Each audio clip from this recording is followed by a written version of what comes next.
So for a message to turn into a protein, it's got to be translated in sort of a linguistic sense, right? You got to go from RNA nucleic acid code to amino acid code.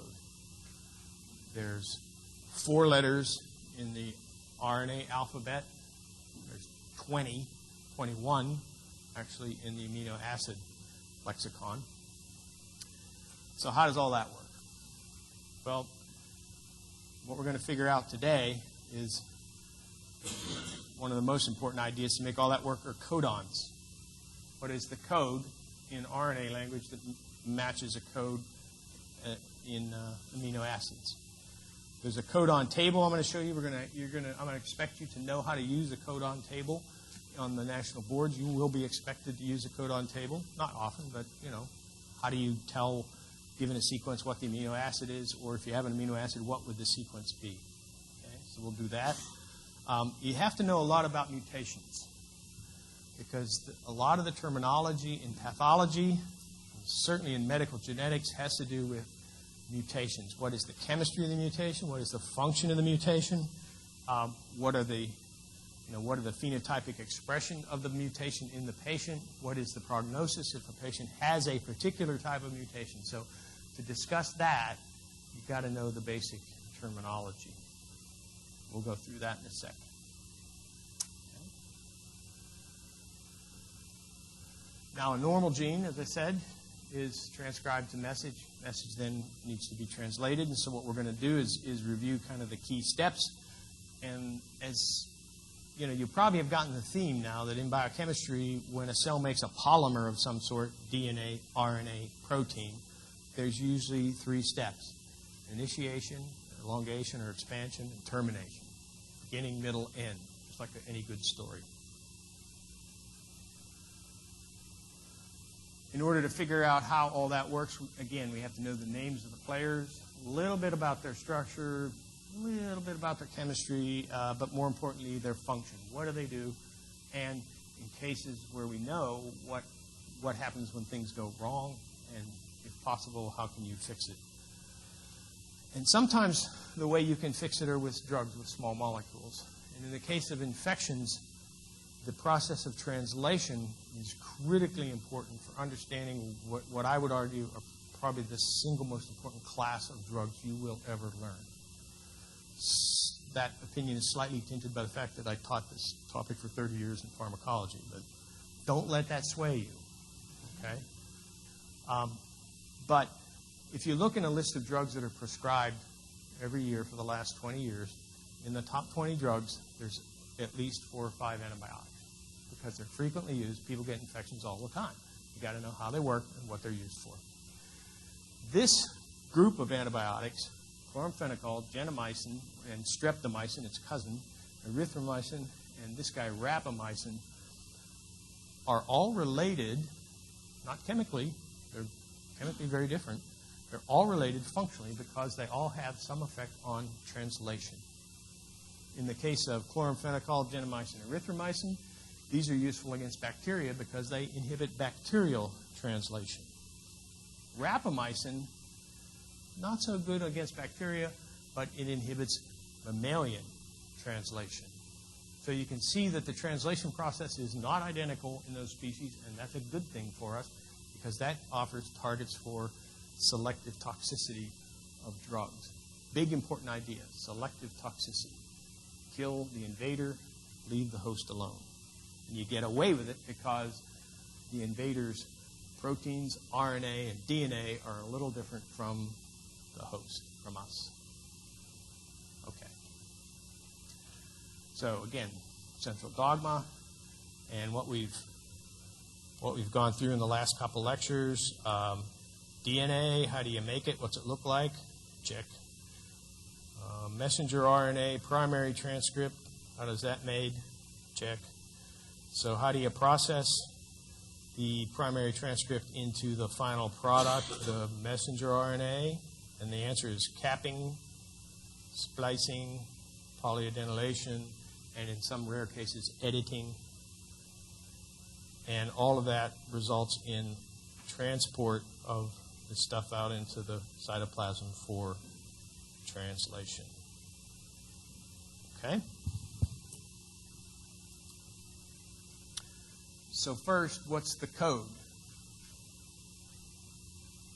And here's a codon table, and this is for humans. If you've studied biology and molecular biology at all, you appreciate that codon tables are a little different between humans and bacteria. Not tremendously, but there are some differences in codon usage. This is the one for humans.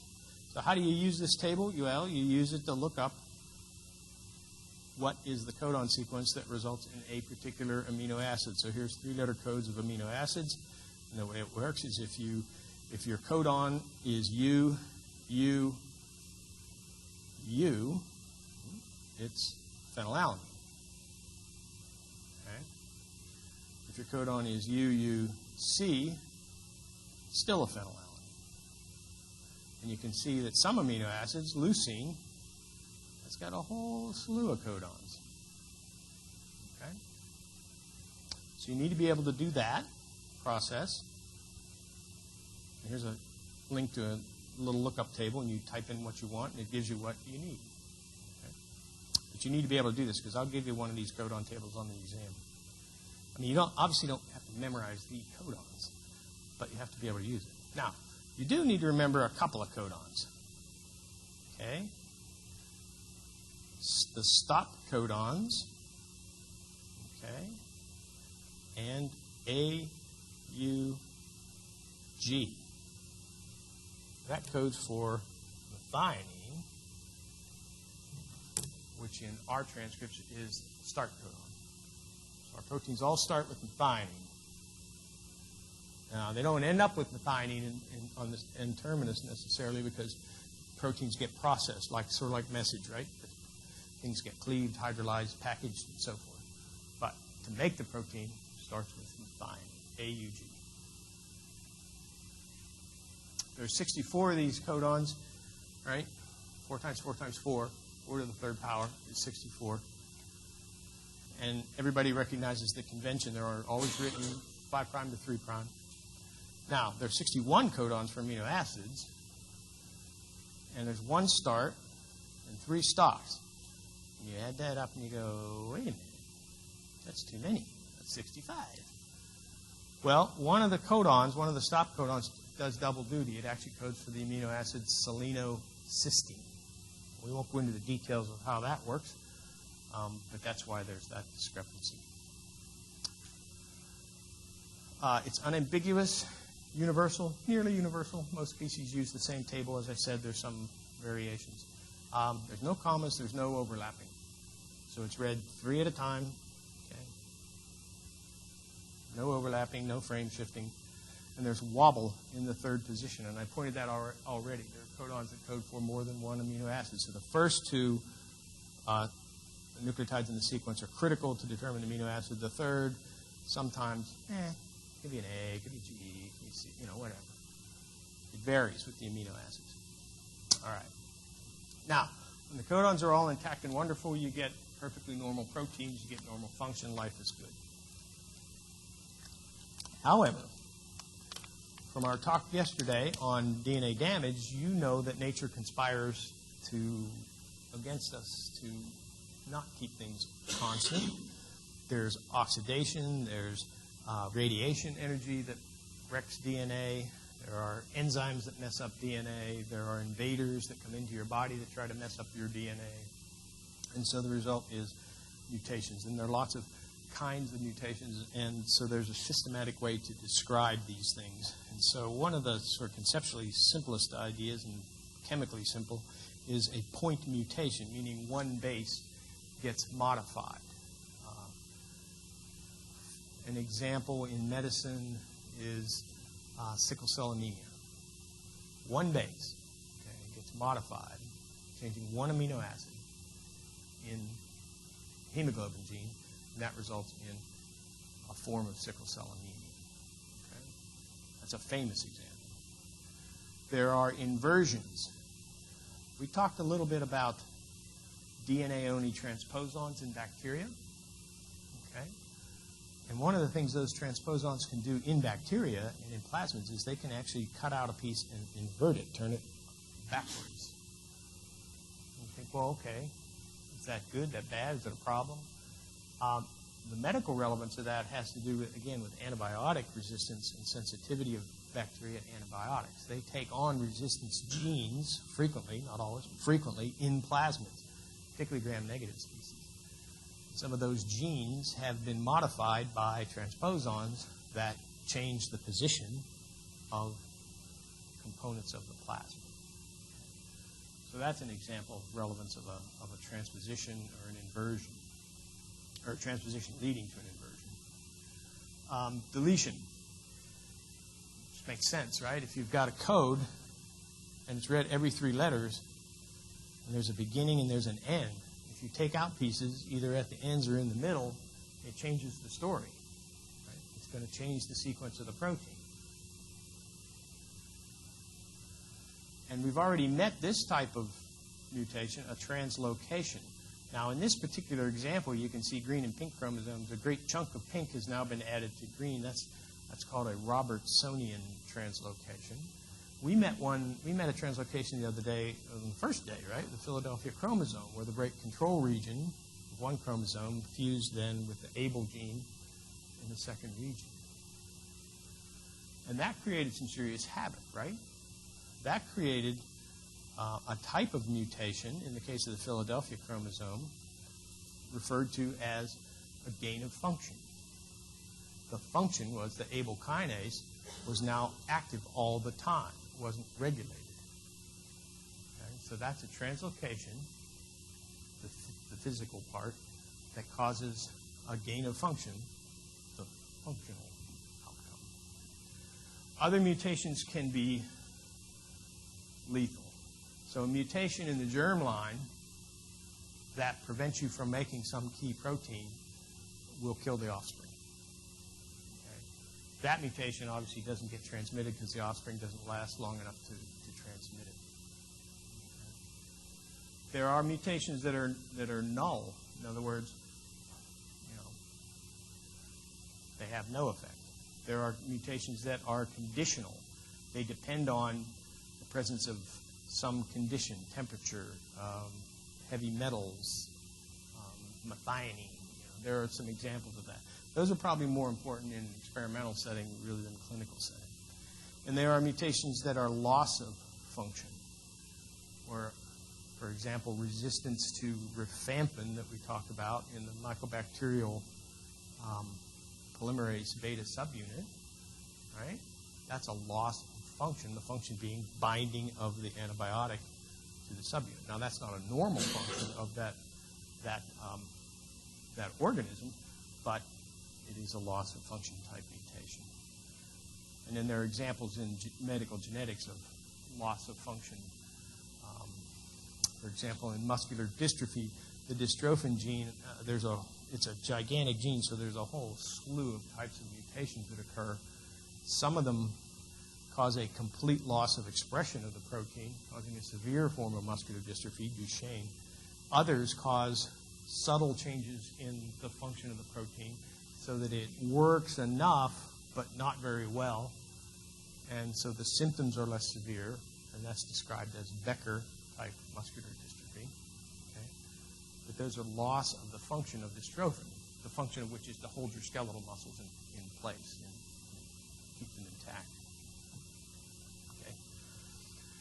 And again, more on the experimental side, there are mutations that we as scientists can create in an enzyme, for example, or a structural protein. If we're trying to figure out how it works, we sometimes will mutate a gene sequence, take the coding sequence, stick it in a plasmid, put the plasmid in a cell, have the cell make the proteins. Sound familiar? Cell reactivation assay we talked about yesterday?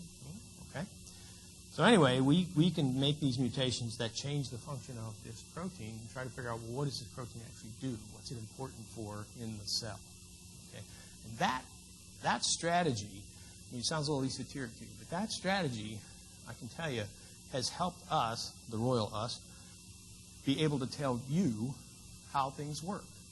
A lot of the reason we can say protein X does this or protein Y does that is somebody has sat down and done a complementation assay or a dominant negative overexpression assay or a gain of function or a loss of function type experiment.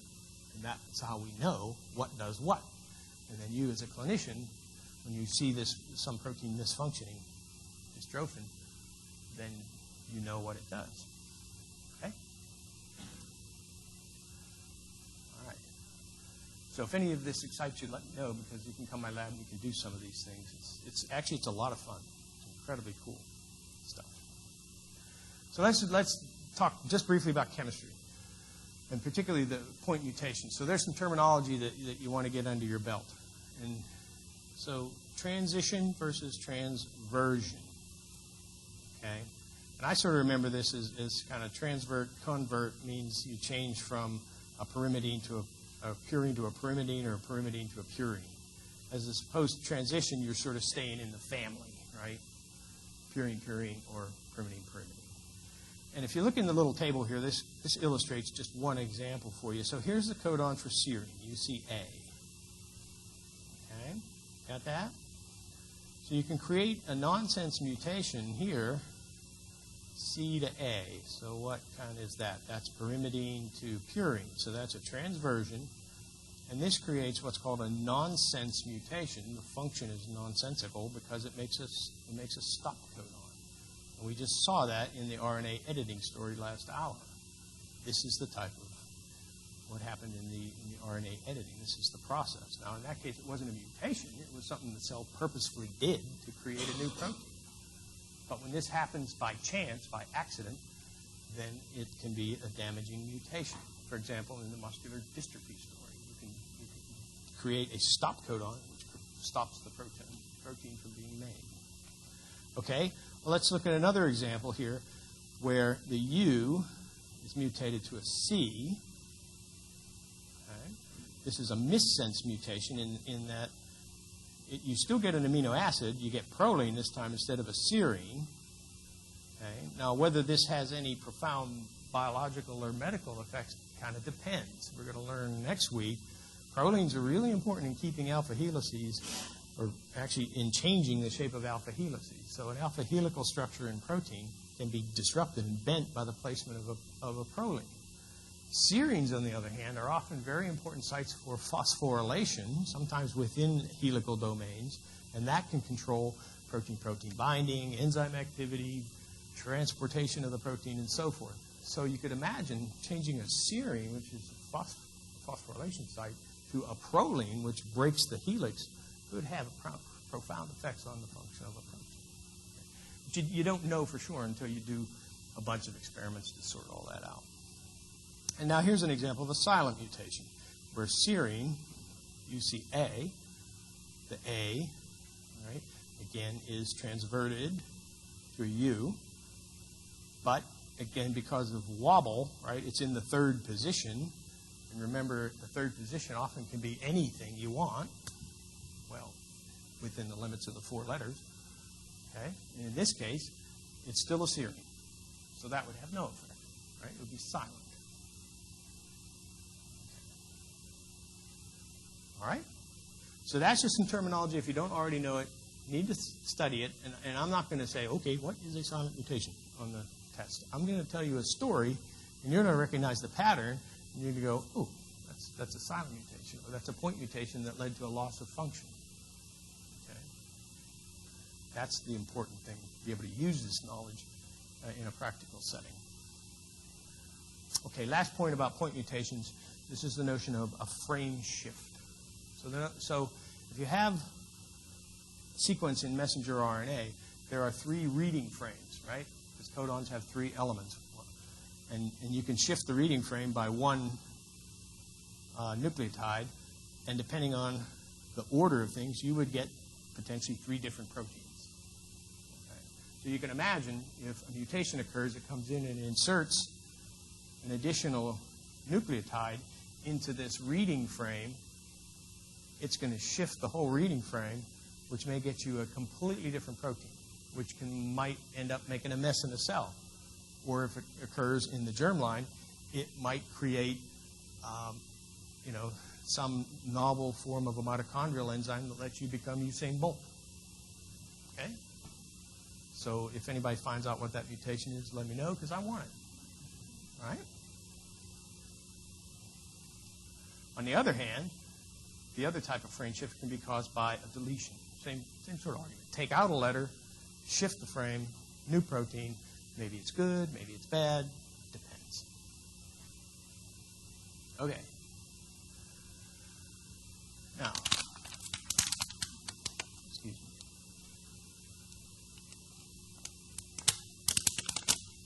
It's a noisy bottle. In any case, we got to turn the message into protein, and that's where translation occurs. Now, again, this is the process in eukaryotes and in humans. Right? Process in bacteria is fundamentally the same, but we're going to, at the end, we're going to go to the bacterial story to introduce antibiotics, and I'll show you where and how things are a little bit different. And we use that clinically to our advantage. Well, we don't. You do. Physicians do.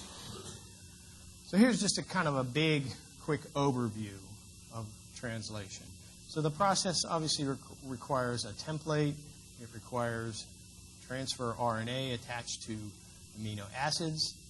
It requires, in this case, you can see there's already a transfer RNA with a little peptide attached to it. Okay? And it goes in a very orderly process.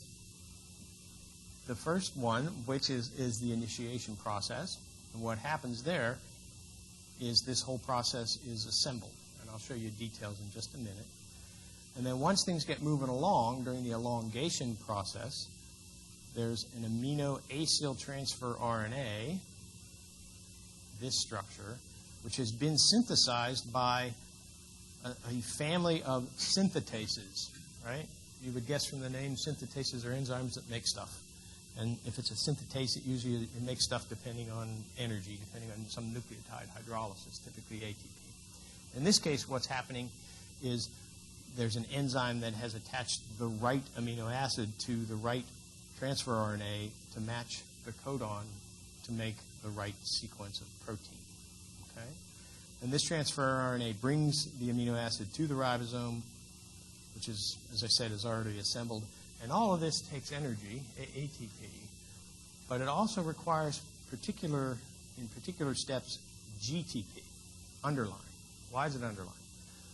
This turns out to be medically important because you can use drugs that inhibit the synthesis of nucleotides in general, but particularly there are sets of drugs that have particular effects on the synthesis of guanine nucleotides.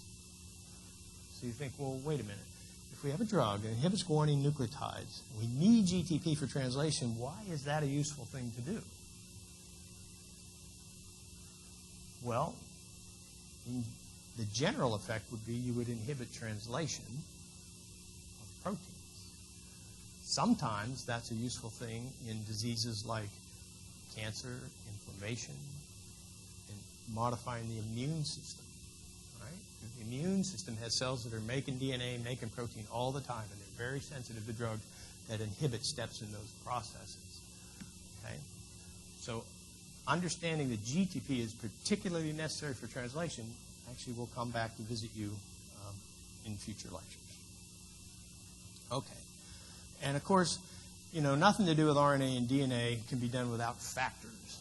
What are factors? Typically they're proteins. Most of them are understood and described, almost none of which we have to remember the names of because they're going on in the background. But these various proteins are involved at different steps of initiation, elongation, and termination. So let's step through this real quick. Oh, wait, sorry. Let's introduce transfer RNA, and then we'll step through translation real quick. A couple words about transfer RNAs. Kind of a weird little molecule. You can see it's always represented as T-shaped sort of character. It probably looks more like a sort of a folded up butterfly inside a cell because those little arms actually will fold up on themselves. But the point in showing it this way is that there's a lot of important secondary structure to this molecule, some of which is regulated by that pseudouridine modification we talked about. That's a hallmark of transfer RNAs. They contain a number of pseudouridine residues and often in the same sort of places. And so we think that helps the folding and the stability of this molecule. Another really, really important part of this molecule is here, at the 3' end. So notice that the sequence here is 5', goes all the way around 3'. Okay? So it's a single strand, but it's folded up into this very classic and typical pattern. Now, at the at the 3' end, there's this sequence, CCA, read from 5' to 3', and this is where the amino acids attach. The amino acid attached here is methionine, and why is that? Well, if we look down here to the other end of the molecule, it's a tRNA attaching to the start codon, AUG, which from our lookup table tells us this has to be a methionine transfer RNA. Okay? Now, the tRNA has an important sequence here called the anticodon. Codon, anticodon. So the anticodon is simply the complement of the codon. And read in 5' direction, important point, read in the 5' direction, the anticodon is CAU. So you've got to be able to go from a codon sequence that I will give you, come up with the anticodon sequence, and give it to me in the right order. So if that is not intuitively obvious to you, sit and look at that for a few minutes when you have some time.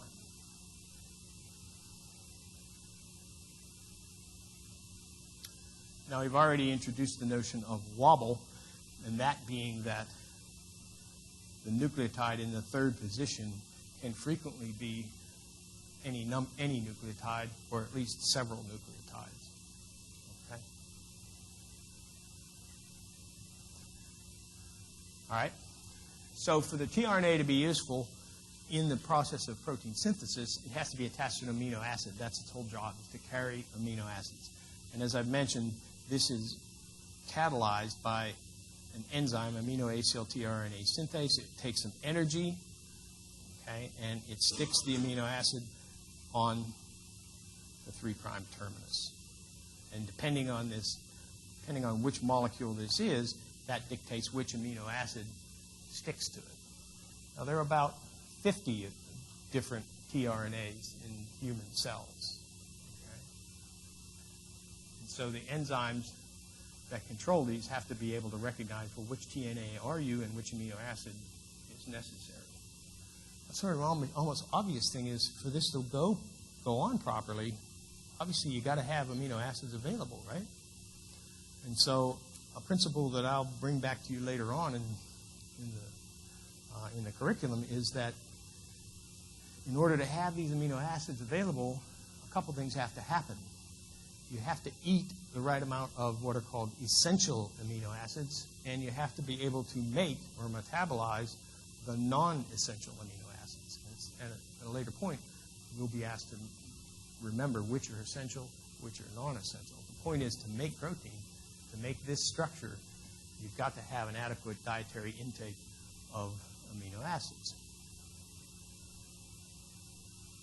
Okay, now, as promised, let's go through translation. So we've got the transcript, okay? Just to reorient you, here's the cap, UTR, start codon. ORF means open reading frame, okay? That's how you know you're talking to a molecular biology nerd. This is an open reading frame. And then the stop codon, 3' untranslated, again, the site of regulation of stability of this whole molecule, and the poly A tail. All right, so shown here, sort of naked, floating around in a swimming pool. Never happens. That ain't how it is. In a cell, this stuff is always bound up with a whole bunch of proteins. And so to get translation started, this is the set of, or at least partial set of the proteins that are necessary. Now remember, this whole complex requires the presence of this cap. So if the cap's there, the proteins can assemble. If the cap's not there, proteins can't assemble. Okay? So why wouldn't the cap be there? Well, there's a family of enzymes in these cells called decapping enzymes, and they control the lifespan of the molecule, of the messenger RNA. So if it's decapped, that complex can't form, can't get translation, the messenger RNA goes to die. But if the cap's intact, proteins assemble. We can add another protein.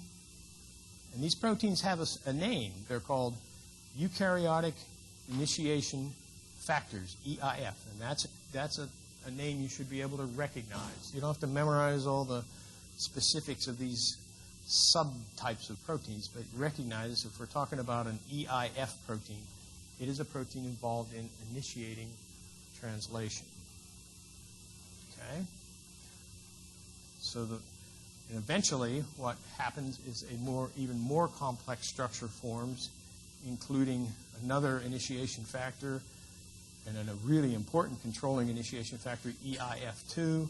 And now you see a ribosomal subunit, the small subunit is attached, and a transfer RNA. And again, the first one is always methionine tRNA. Okay? We're not quite there yet because we still need the other half of the ribosome to assemble.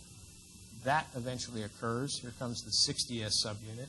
This whole mess, along with the transfer RNA, is stuck to the start codon.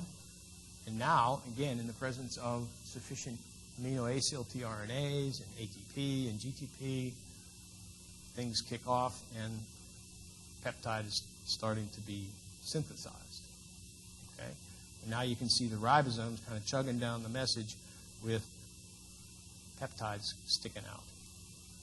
And this is sort of what happens. This structure biochemically would be called a polysome, meaning you got a bunch of ribosomes stuck to the transcripts. And this is actually what it looks like inside cells. Now, they're not necessarily green. We're pretty sure ribosomes are actually more blue, but, this is just artistic license for this slide. That's a joke. In case you were. All right, good. I'm just testing to see who's awake. And the answer is 2 of you. All right, so let's look a little more detail what actually happens during the process of elongation, during the actual peptide formation. And again, the reason this is worth knowing is antibiotics have profound effects on this process. The ribosome has functional sites. Now here I just show A and P. Most modern texts and newer thinking is there are actually 3 sites, A, P, and E.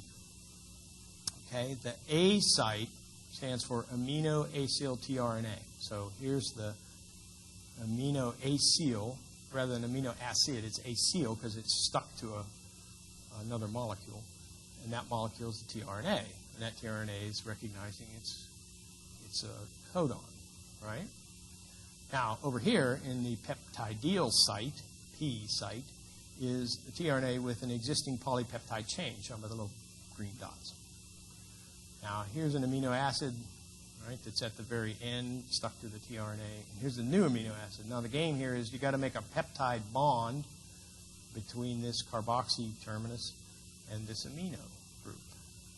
And that's the magic of the ribosome, is it actually catalyzes that bond. It catalyzes the peptide bond formation.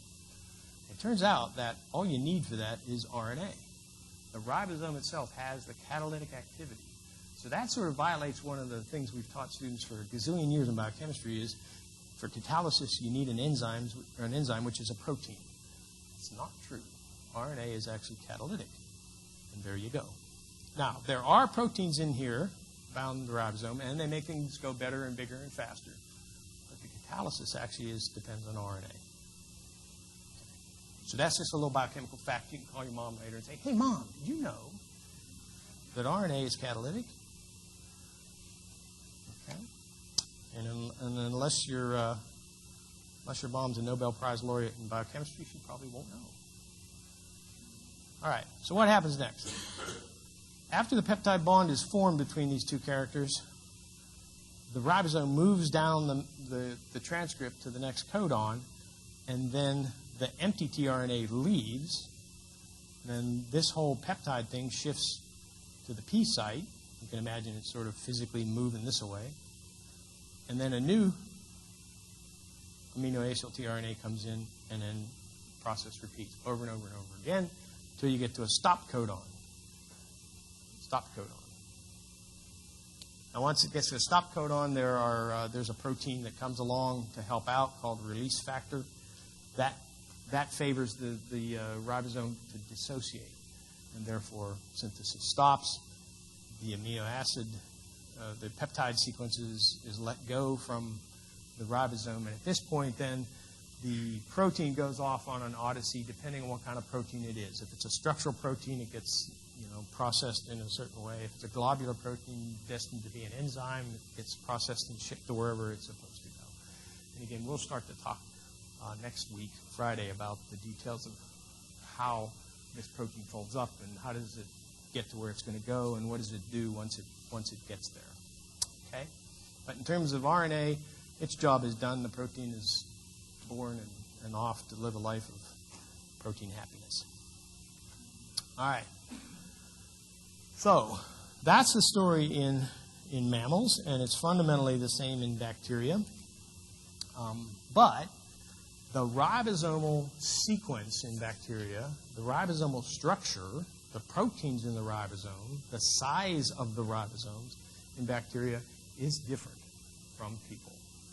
And that's really, really important because that's why antibiotics, at least classes of antibiotics that inhibit protein synthesis, that's why they're selectively toxic for bacteria versus us. So what are we talking about? What are the drugs? And what do I want you to remember?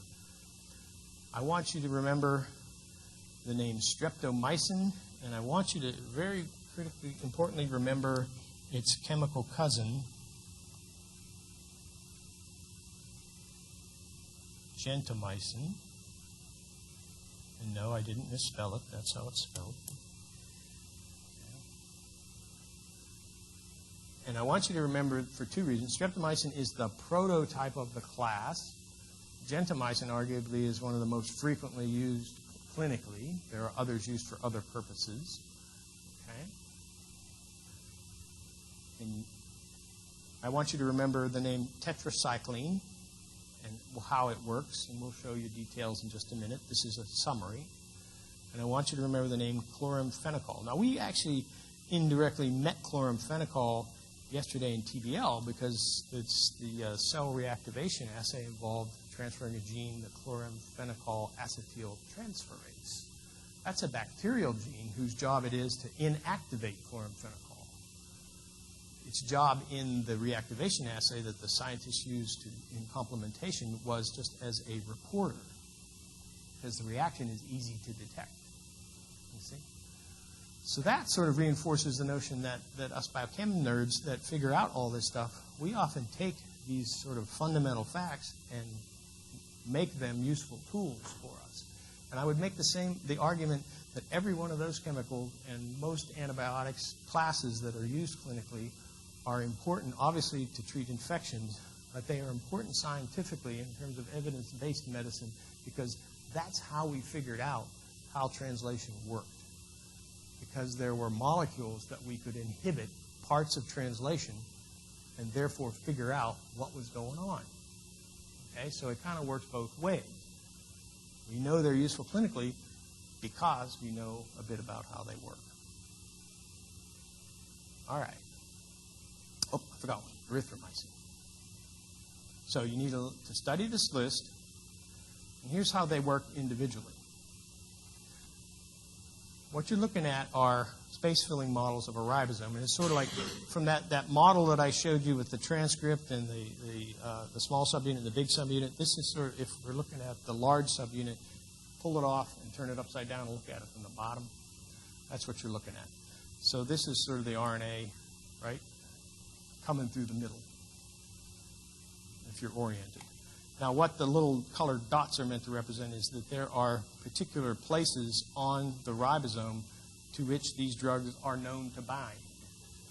Tetracycline, actinomycin, streptomycin, chloramphenicol, erythromycin. Now, you see some of them kind of cluster at similar binding sites, and that's actually true. Now, do you have to remember where the binding sites are? No. The point is to remember that these molecules bind to ribosomes. That's what they do, and that's where they work. Now, once they bind, what actually happens? What is their mechanism of action? So let's start with the class aminoglycosides. The name comes from the structure, which is kind of cool, but It's a sugar structure with an amino groups coming out of it. And again, streptomycin was the first one discovered, and it is the prototype. And what it does, it actually does multiple things. So the story is pretty complex. But we think the major killing effect on bacteria is a misreading of the genetic code. And it binds somewhere down here, probably on the 30S subunit. There's a binding site. There's some binding to the 50. So basically it sort of binds the multiple sites, and it distorts things. It changes the shape. And that's an important first principle in pharmacology and therapeutics. Drugs that bind to targets often distort their shape. By distorting their shape, they distort the function. In this case, the function of the ribosome is to read this code and allow the tRNA to bind and deliver the proper amino acid. And streptomycin and its cousins get in the way. They prevent this. What happens frequently, just sort of a detail, is the ribosome can, in fact, bring in a transfer RNA, but frequently it brings the wrong one. So it makes mutant proteins. And that often is lethal to the cell. Okay? The tetracyclines have, again, binding sites nearby, but it's not the same biochemical effect. What tetracyclines do is they're going to block the accessibility of the tRNA from coming in. Okay? So it simply can't bind. And so protein synthesis is stopped. Now, this kills the bacteria if you have enough drug in there. It's called bactericidal, and that's a clinically important concept. Okay? But what I want you to remember is there are tetracycline binding sites on bacterial ribosomes, and it prevents the addition of the next amino acid. Okay?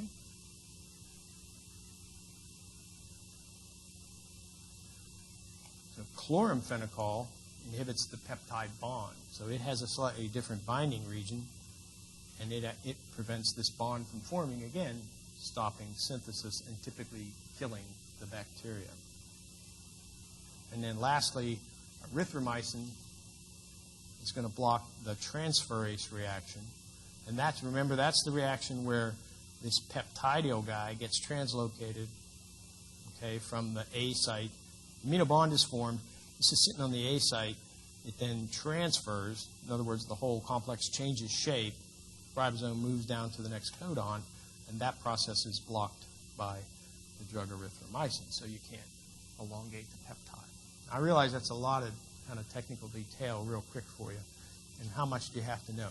You have to know the names of those antibiotics. You have to know that they bind to the bacterial ribosome. And you should be able to at least recognize mechanistically what they do. And odds are gentamicin and streptomycin are the favored molecule for test topics, because arguably they were one of the first classes of drugs discovered to modify bacterial translation. Okay? And if you're sick and in the hospital with a gram-negative infection, gentamicin can be your friend, because it will save your life. All right, so what did we learn today? Codons, mutations, details of point mutations, chemistry, function. Okay. We learned about translation. What do we want to know? Know the key steps. Initiation, okay, elongation, termination, the key factors. The initiation factor protein complex bound to the cap. You know that during elongation you've got tRNAs coming in, you've got A site and P site, you've got peptide bonds, you've got transferase reaction. Okay? Stop codon, and then releasing of the protein. And then remember a little bit about the tRNA. Codon, anticodon, where the aminoacyl attaches. Pseudouridine regulation of the structure. Those are important concepts. Again, because some of those things can go wrong in various diseases. And then very importantly, you know, as we spent the last 15 minutes, know the names of these antibiotics. Know the little bit of detail I gave about how they work. And appreciate that they are both medically important because they're used to treat infectious disease, and they are scientifically extremely important because they were how we define how this whole process even works. Okay? We good? I got one more thing I want to do. It'll take about 3 minutes. Everybody all right? Stretch. Okay. So those are inhibitors of bacterial translation. Turns out there are also inhibitors of human translation. Now those drugs, tetracycline is one example, that theoretically if you get enough into your human cell, you will affect translation. But generally in clinical use, there isn't enough to get in, so it's selective. But there are drugs that have specific effects on human translation. And this is an example of the use of one of those. It's a drug called rapamycin. Okay? Now, the story here is cardiovascular disease and drug-eluting vascular stents. So what's a stent? A stent is basically you can think of it as an inner tube for a blood vessel. So it's a tube that's stuck inside a blood vessel to reopen a clogged vessel. So an individual with a severe atherosclerotic lesion, shown here as the white stuff, often it'll actually shut down the blood vessel, or the lesion becomes, the plaque becomes broken and it'll trigger thrombosis, clotting. And so what does all that do? Well, that stops the blood flow to the heart. So what does that do? Well, that'll kill you, depending on how extensive it is. Okay? So some individuals, if they undergo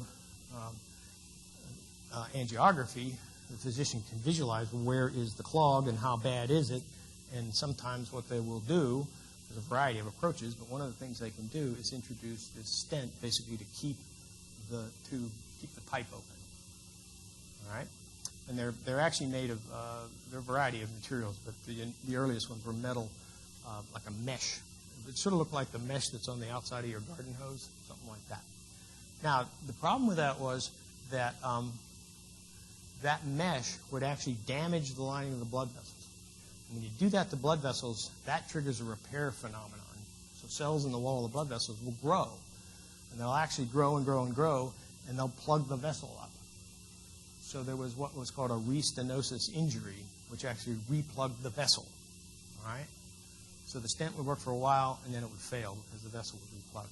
So then clever folks said, well, okay, we know that the vascular muscle cells in the wall will, respond to certain growth factors and grow and blah, blah, blah. Let's try to block the growth of those cells. And one way that was tried and turned out it worked was to use a drug called rapamycin. Okay? And so what they did was, clever folks figured out how to incorporate rapamycin into the stent.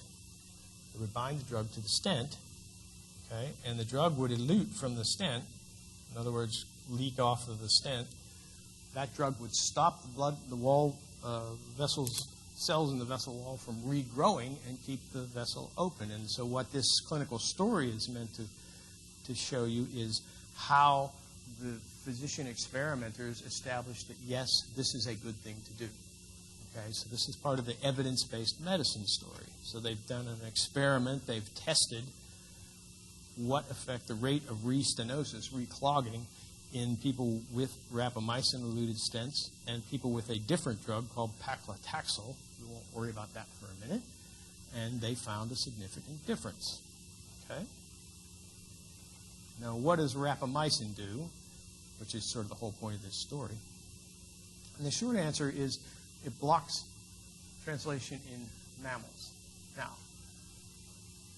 the details of translation that I showed you were just the bare bones of what actually happens. In human cells, in addition to all that, assembling of proteins and all that kind of stuff, before all that happens, or even during the process of translation, there are biochemical signal transduction processes that influence how fast translation occurs and whether it occurs. And that's what rapamycin does. It interferes with the ability of growth factors and the availability of amino acids to influence translation. And that's what this signaling cascade, you don't have to memorize the names of these details. The point is growth factors and amino acid availability, pH, temperature, a variety of things influence the rate of translation.